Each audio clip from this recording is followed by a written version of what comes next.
kindergartners, I am so excited to continue with our fabulous true stories that we started yesterday.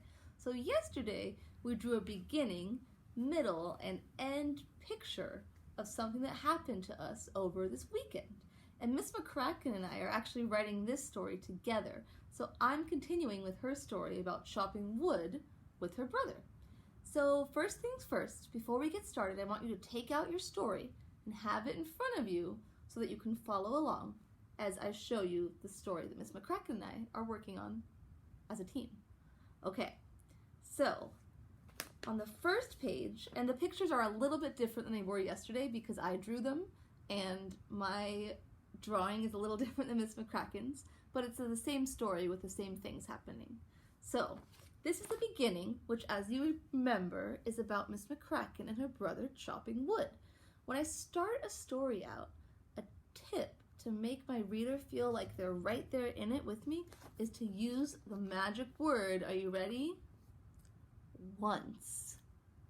Now, once is a word that's kind of like a magic word where it grabs your reader and pulls them in and puts them right in the middle of your story. So your story is kind of floating in the air, and once is the word that puts it back down to earth. So I'm going to start my story with once, which I sounded out, and it's totally okay if my spelling is not the same as the spelling in a dictionary because I'm working really hard to write down all the sounds that I hear.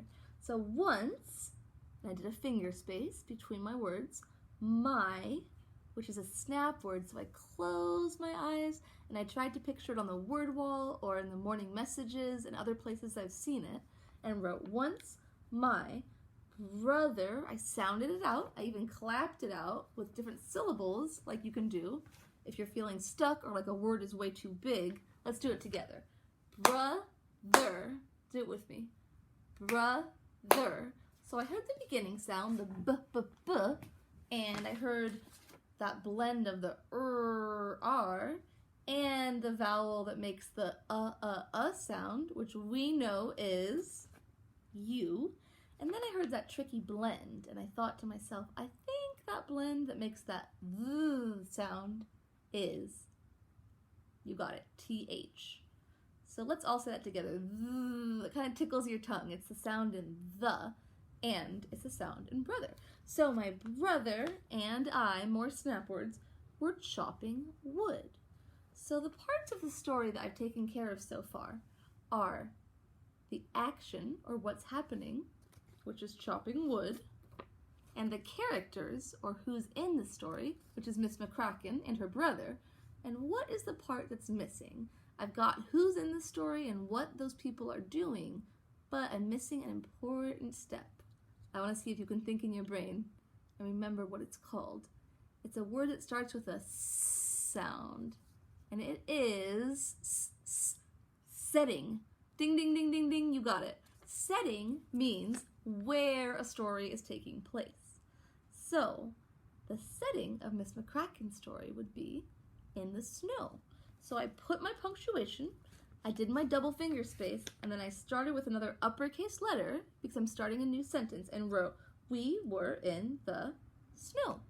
Now you might notice that there are extra lines here, and that just means that there's more room for me to fill in even more details. So once I've gotten my characters, action, and setting, I can think to myself, I've done a pretty good job of planting my reader in my story. What could I add? Maybe how Miss McCracken and her brother were feeling. We were excited to be outside.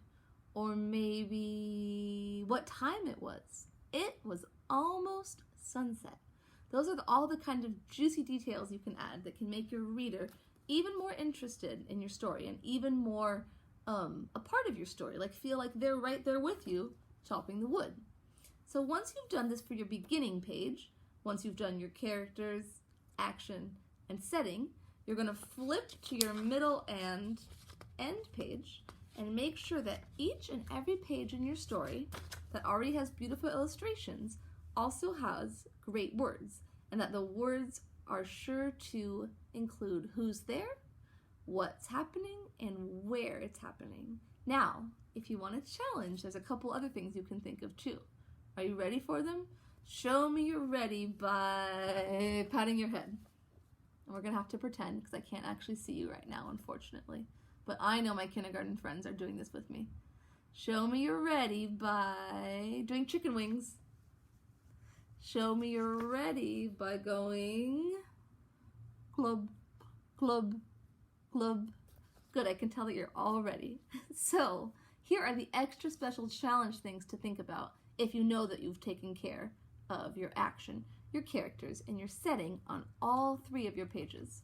You can also think about starting your sentences out with uppercase letters and making sure to do double finger spaces between your words and clapping out the tricky words that feel like they're really big, breaking them down so that you feel better about spelling them, and making sure that you add punctuation at the end of your sentence.